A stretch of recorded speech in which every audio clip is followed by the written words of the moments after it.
പ്രിയപ്പെട്ട കുട്ടികളെ, നമ്മൾ ഇനിയും ചർച്ച ചെയ്യാൻ പോകുന്ന topic common tags in HTML എന്നുള്ളതാണ്. നമ്മൾ ഇതുവരെയും ചർച്ച ചെയ്തത് എസൻഷ്യൽ ടാഗ്സ് ഇൻ HTML എന്നുള്ളതായിരുന്നു. ബോഡി, ഹെഡ്, ടൈറ്റിൽ, HTML ഇത്രയും ടാഗുകളാണ് കഴിഞ്ഞ സെഷനകത്ത് നമ്മൾ ചർച്ച ചെയ്തത്.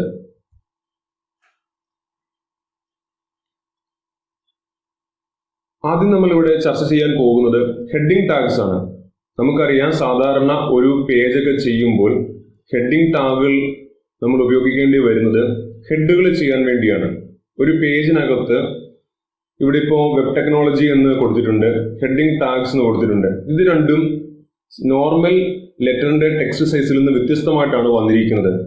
അതിന്റെ സൈസ് വ്യത്യാസമാണ്. അതോടൊപ്പം അത് ബോൾഡ്നെസ് കൊടുത്തിട്ടുണ്ട്. ഇതേപോലെ നമ്മളൊരു പേജ് ചെയ്യുമ്പോൾ ടെക്സ്റ്റിന് ബോൾഡ്നെസ്സും അതോടൊപ്പം ഫോണ്ട് സൈസ് കൂട്ടിയും കൊടുക്കാൻ വേണ്ടിയാണ് ഹെഡിങ് ടാഗുകൾ നമ്മൾ ഉപയോഗിക്കുന്നത്. സാധാരണഗതിയിൽ അവിടെ 6 ലെവൽ ഓഫ് ഹെഡിങ്സ് ഉണ്ട്. ആ 6 ലെവൽ ഓഫ് ഹെഡിങ്സിനെ റെപ്രസെന്റ് ചെയ്യാൻ വേണ്ടി H1, H2, H3, H4, H5, H6 എന്ന് പറയുന്ന 6 ഹെഡിങ് ടാഗുകളാണ് ഉപയോഗിക്കുക. H1, H2, H3, H4, H5, H6 എന്നുള്ള 6 ഹെഡിങ് ടാഗുകളാണ് നമ്മൾ ഇവിടെ ഉപയോഗിക്കുന്നത്. H1 എന്നുള്ള ടാഗ് ഏറ്റവും ബിഗ്ഗസ്റ്റ് സൈസിൽ ഉള്ള ടെക്സ്റ്റ് ക്രിയേറ്റ് ചെയ്യും. H6 എന്നുള്ളത് ഏറ്റവും സ്മോളസ്റ്റ് സൈസിലുള്ള ഒരു ടെക്സ്റ്റ് മാറ്റർ ക്രിയേറ്റ് ചെയ്യും. H1 ആണ് ഏറ്റവും ഉയർന്ന സൈസിലുള്ള ടെക്സ്റ്റ് ക്രിയേറ്റ് ചെയ്യുക. H6 ഏറ്റവും ലോവർ സൈസിലുള്ള ടെക്സ്റ്റ് ആയിരിക്കും ക്രിയേറ്റ് ചെയ്യുന്നത്. ഓക്കെ,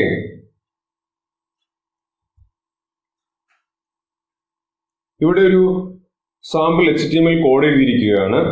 നമുക്കറിയാവുന്നതുപോലെ HTML ഹെഡ്, ടൈറ്റിൽ എഴുതി, ടൈറ്റിൽ ടാഗ് ഓപ്പൺ ചെയ്തതിനു ശേഷം ഹെഡിങ് ടാഗ് എന്ന് കൊടുത്തു, ടൈറ്റിൽ ടാഗ് ക്ലോസ് ചെയ്തു. ഇത് നമ്മുടെ ബ്രൗസറിന്റെ ടൈറ്റിൽ ബാറിൽ ഡിസ്പ്ലേ ചെയ്യാനുള്ള കാര്യമാണ് ഹെഡിങ് ടാഗ്സ് എന്ന് ഇവിടെ കൊടുത്തിരിക്കുന്നത്. അത് കഴിഞ്ഞിട്ട് ഹെഡ് ടാഗ് ക്ലോസ് ചെയ്തു. ഇനി നമ്മുടെ ബോഡി സെക്ഷൻ സ്റ്റാർട്ട് ചെയ്യുകയാണ്. ബോഡി സെക്ഷൻ സ്റ്റാർട്ട് ചെയ്യാൻ വേണ്ടി ബോഡി എന്നുള്ള ടാഗ് ഇവിടെ എഴുതി. ഒരു ആട്രിബ്യൂട്ട് കൂടെ ഇവിടെ കൊടുത്തിട്ടുണ്ട്, BG കളർ എന്ന് പറയുന്ന ഒരു ആട്രിബ്യൂട്ട് കൂടെ ഇവിടെ കൊടുത്തിട്ടുണ്ട്. BG colour is equal to, അവിടെ ഒരു ഹെക്സാ ഡെസിമൽ കോഡാണ് കൊടുത്തിരിക്കുന്നത്. #FFEFD5 എന്ന് പറയുന്ന ഒരു കോഡാണ് അവിടെ കൊടുത്തിരിക്കുന്നത്. ഇനി H1 മുതൽ H6 വരെയുള്ള ടാഗുകൾ എഴുതിയിരിക്കുകയാണ്. H1, H2, H3, H4, H5, H6 എല്ലാം ക്ലോസ് ചെയ്തിട്ടുണ്ട്. അതുകൊണ്ട് ഇതെല്ലാം കണ്ടെയ്നർ ടാഗാണ്. H1 മുതൽ H6 വരെയുള്ളത് കണ്ടെയ്നർ ടാഗാണ്. ഈ കോഡ് വർക്ക് ചെയ്യുന്നത് എങ്ങനെയാണ് എന്ന് നമുക്ക് നോക്കാം. ജീനി എഡിറ്ററിനകത്ത് ഈ കോഡ് ഞാൻ എഴുതി ചേർത്തു. ഇതിന്റെ ഔട്ട്പുട്ട് കാണാൻ വേണ്ടി നമുക്ക് കമ്പൈൽ ചെയ്യാം.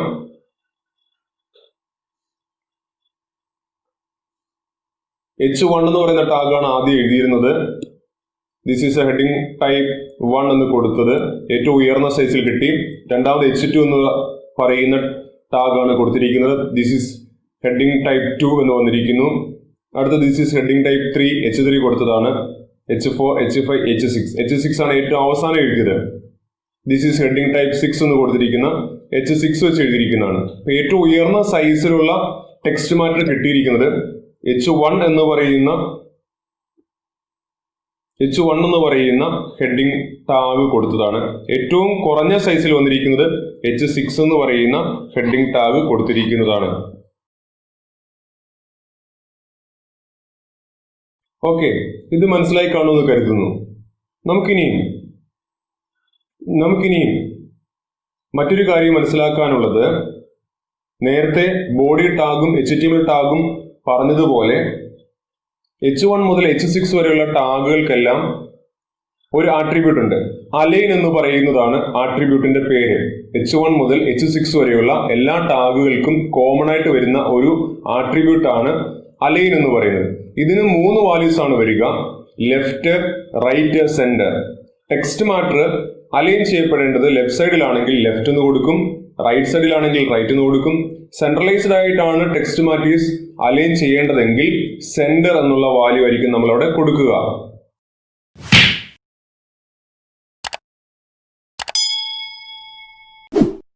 ഇപ്പോൾ നേരത്തെ എഴുതിയ ആ കോഡിനുള്ളിലേക്ക് അലൈൻ എന്നുള്ള ആട്രിബ്യൂട്ട് ചേർത്തിരിക്കുകയാണ്. h1 എന്നുള്ള ടാഗിന് അലൈൻ കൊടുത്തു, h2ന് അലൈൻ കൊടുത്തു, h3ക്കും അലൈൻ കൊടുത്തു. h1ന് align is equal to left എന്നുള്ള വാല്യൂ കൊടുത്തു, h2ന് align is equal to centre എന്ന് പറയുന്ന വാല്യൂ കൊടുത്തു, h3ക്ക് align is equal to right എന്ന് പറയുന്ന വാല്യൂ കൊടുത്തു. ഓക്കെ, നേരത്തെ എഴുതിയ കോഡ് തന്നെ, പക്ഷെ ഇവിടെ align is equal to left, centre, right എന്ന് 3 ഹെഡിങ് ടാഗുകൾക്ക് കൊടുത്തിരിക്കുകയാണ്. നമുക്കിത് കമ്പൈൽ ചെയ്യാം, അല്ലെങ്കിൽ എക്സിക്യൂട്ട് ചെയ്യാം. നിങ്ങൾക്ക് വ്യത്യാസം മനസ്സിലാകുന്നുണ്ടെന്ന് തോന്നുന്നു. നേരത്തെ ചെയ്ത പേജ് ഇതാണ്. എല്ലാം ലെഫ്റ്റ് സൈഡിൽ ഡീഫോൾട്ടായിട്ട് അലൈൻ ചെയ്താണ് വന്നിരുന്നത്. പക്ഷെ ഇപ്പോൾ നമ്മൾ അലൈൻ എന്നുള്ള ആട്രിബ്യൂട്ടിന് 3 വാല്യൂസ് കൊടുത്തു. ഹെഡിങ് ടൈപ്പ് 1 h1 അതിന് നമ്മൾ align is equal to left കൊടുത്തു. അലൈൻ ഇസ് ഈക്വൽ ടു അതായത് h2 അതിന് നമ്മൾ align is equal to centre എന്നുള്ള വാല്യൂ കൊടുത്തു. അടുത്തത് h3 അതിന് align is equal to right എന്നുള്ള വാല്യൂ ആണ് കൊടുത്തിരിക്കുന്നത്. അതുകൊണ്ട് തന്നെ ഇത് 3 വശങ്ങളിലായിട്ട് അലൈൻ ചെയ്യപ്പെട്ടിരിക്കുന്നത് കാണാം. First one, this is a heading type 1 left സൈഡിൽ അലൈൻ ചെയ്തു. This is a heading type 2 centralised ആയിട്ട് അലൈൻ ചെയ്തു. This is a heading type 3 right side align ചെയ്ത് വന്നിരിക്കുന്നത് നിങ്ങൾക്ക് കാണാൻ സാധിക്കും. ബാക്കി 3 h4, h5, h6 ഇതിനകത്ത് അലൈൻ എന്നുള്ള ആട്രിബ്യൂട്ട് പറഞ്ഞിട്ടില്ല. അലൈൻ എന്നുള്ള ആട്രിബ്യൂട്ട് പറയാത്തത് കൊണ്ട് ഡീഫോൾട്ട് ആയിട്ട് സിസ്റ്റം എടുക്കുന്നത് ലെഫ്റ്റ് എന്നുള്ള വാല്യൂ ആണ്. ഈ ഔട്ട്കം കാണുമ്പോൾ തന്നെ മനസ്സിലാകും. This is a heading type 4, type 5, type 6 ഇതെല്ലാം ലെഫ്റ്റ് സൈഡിൽ അലൈൻ ചെയ്താണ് വന്നിരിക്കുന്നത്. ഈ കോഡ് വിൻഡോയിൽ h4, h5, h6 ഒന്നിനും അലൈൻ എന്നുള്ള ആട്രിബ്യൂട്ട് നമ്മൾ കൊടുത്തിട്ടില്ല. അതുകൊണ്ട് തന്നെ ഡീഫോൾട്ട് ആയിട്ടുള്ള അലൈൻ ആട്രിബ്യൂട്ടിന്റെ വാല്യൂ ലെഫ്റ്റ് ആണെന്ന് മനസ്സിലാക്കുക. ഓക്കെ, ഇപ്പോൾ h1 മുതൽ h6 വരെയുള്ള ഹെഡിങ് ടാഗ് എന്താണെന്നും അതിന്റെ ഔട്ട്പുട്ട് എങ്ങനെയാണെന്നും അതിനുപയോഗിക്കുന്ന ആട്രിബ്യൂട്ട് ഏതാണെന്നും ആ ആട്രിബ്യൂട്ടിന് കൊടുക്കാവുന്ന വാല്യൂസ് ഏതൊക്കെയാണെന്നും മനസ്സിലായി കാണുമെന്ന് കരുതുന്നു. ഓക്കെ,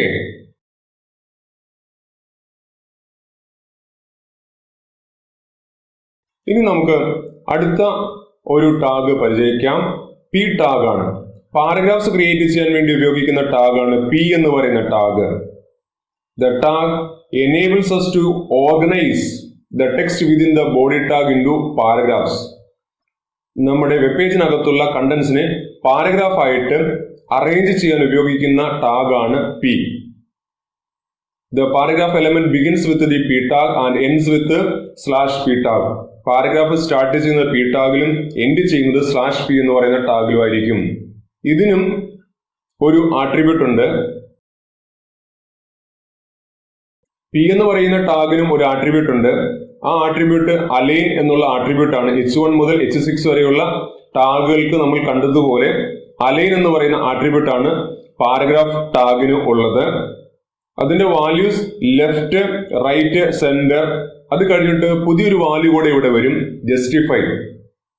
നേരത്തെ h1 മുതൽ h6 വരെയുള്ള ടാഗുകൾക്ക് നമ്മൾ കണ്ടിരുന്ന വാല്യൂ ലെഫ്റ്റ്, റൈറ്റ്, സെന്റർ ആയിരുന്നു. പാരഗ്രാഫ് അലൈൻ ചെയ്യുമ്പോൾ നമുക്കിവിടെ ജസ്റ്റിഫൈ എന്ന് പറയുന്ന ഒരു വാല്യൂ കൂടെ ഉപയോഗിക്കാം. ഓക്കെ,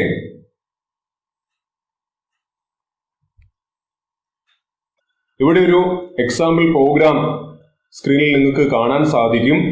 ഇത് ടെക്സ്റ്റ് ബുക്കിൽ തന്നിരിക്കുന്ന അതേ പ്രോഗ്രാം തന്നെയാണ്. ഇവിടെ ബോഡി സെക്ഷൻ കഴിഞ്ഞിട്ട് പാരഗ്രാഫ് ടാഗ് എഴുതിയിരിക്കുന്നത് നിങ്ങൾക്ക് കാണാം, പി ടാഗ്. ഈ പി ടാഗ് ഇവിടെ ഓപ്പൺ ചെയ്തു, ഇവിടെ ക്ലോസ് ചെയ്തു. പി ടാഗ് ഓപ്പൺ ചെയ്താൽ ക്ലോസ് ചെയ്തിരിക്കണം.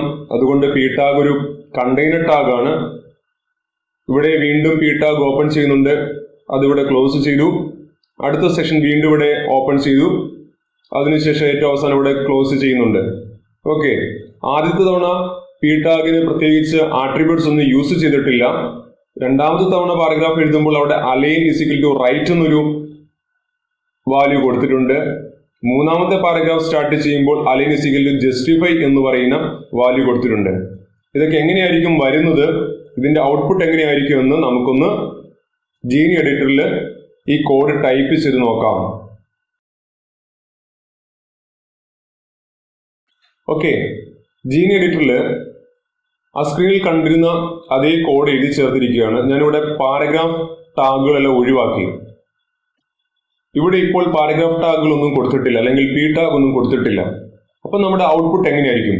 ഞാൻ ഫസ്റ്റ് ലൈൻ ഒരു പാരഗ്രാഫിന്റെ രൂപത്തിലാണ് ടൈപ്പ് ചെയ്തിരിക്കുന്നത്. This paragraph contains a lot of lines in the source code but the browser ignores it. വീണ്ടും ഒരു സ്പേസ് ഒക്കെ വിട്ട് അടുത്ത പാരഗ്രാഫ് പോലാണ് വീണ്ടും അടുത്ത സെന്റൻസ് എഴുതിയിരിക്കുന്നത്. This paragraph contains a lot of spaces in the source code but the browser ignores it എന്ന് പറഞ്ഞ് എഴുതിയിരിക്കുകയാണ്. അടുത്ത പാരഗ്രാഫ് വീണ്ടും അതുപോലെ തന്നെ ഒരു ലൈൻ ബ്രേക്ക് ഒക്കെ കൊടുത്ത് വീണ്ടും ഇങ്ങനെ എഴുതി ചേർത്തിരിക്കുകയാണ്. നമ്മൾ ഈ കോഡ് വിൻഡോയിൽ എഴുതി കൊടുത്തിരിക്കുന്ന അതേ സ്റ്റൈലിൽ തന്നെയാണോ ഔട്ട്പുട്ട് വരിക എന്ന് നോക്കാം. നമുക്ക് എക്സിക്യൂട്ട് ചെയ്യാം. F5 എന്ന് പറയുന്ന ഷോർട്ട് കട്ട് കീ പ്രസ് ചെയ്യാം.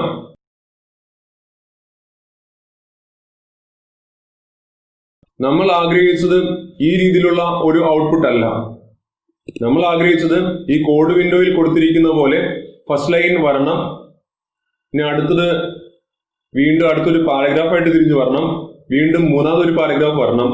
എന്നാൽ നമ്മൾ ഇവിടെ ടൈപ്പ് ചെയ്ത് കൊടുത്തിരിക്കുന്ന സ്റ്റൈൽ ഒന്നും ബ്രൗസറിലേക്ക് വരുമ്പോൾ ഉണ്ടാവില്ല. അതായത് നമ്മൾ കൊടുക്കുന്ന സ്പേസിങ്ങും ലൈൻ ബ്രേക്കും ഒന്നും ബ്രൗസർ വിൻഡോയിൽ ഡീഫോൾട്ടായിട്ട് വരികയില്ല. അത് വരണമെങ്കിൽ ചില ടാഗുകൾ നമ്മൾ അവിടെ ഉപയോഗിച്ചേ പറ്റുള്ളൂ. അതുകൊണ്ട് നമുക്കിവിടെ ആദ്യം ഒരു പി ടാഗ് എഴുതി നോക്കാം. പി ടാഗ് എഴുതി ആ എഡിറ്റർ ഓട്ടോമാറ്റിക്കായിട്ട് അതിനെ ക്ലോസ് ചെയ്യാൻ ശ്രമിച്ചു. ഞാൻ ഈ പി ടാഗ് ഇവിടെ ക്ലോസ് ചെയ്യാൻ ശ്രമിക്കുകയാണ്. ഇനി നമുക്ക് വിൻഡോ നോക്കാം. നമ്മൾ പി ടാഗ് കൊടുത്ത കാര്യം ഒരു സെപ്പറേറ്റ് പാരഗ്രാഫായിട്ട് വന്നു, ബാക്കിയെല്ലാം ഒരുമിച്ചൊരു പാരഗ്രാഫായിട്ടാണ് നിൽക്കുന്നത്. ഇപ്പൊ രണ്ടാമത്തെ സെറ്റ് പാരഗ്രാഫ് വരണമെങ്കിൽ നേരത്തെ പോലെ അവിടെ ഒരു പി ടാഗ് എഴുതുക. അതിനുശേഷം ഈ സ്റ്റേറ്റ്മെന്റ് ഞാൻ ക്ലോസ് ചെയ്യുകയാണ്. /p എന്ന് പറഞ്ഞ് ക്ലോസ് ചെയ്യുന്നു. അത് ഓട്ടോമാറ്റിക്കായിട്ട് അവിടെ വന്നു കഴിഞ്ഞു. സേവ് ചെയ്യുന്നു. ബ്രൗസർ വിൻഡോ എടുക്കുന്നു. റിഫ്രഷ് പോലും ചെയ്യാണ്ട് അവിടെ രണ്ടാമത്തെ പാരഗ്രാഫ് തിരിഞ്ഞു വന്നു. ഓക്കെ, അപ്പൊ അടുത്ത പാരഗ്രാഫ് ഇതേപോലെ വരണമെങ്കിൽ നമുക്കിവിടെ പി ടാഗ് എഴുതി ചേർക്കാം.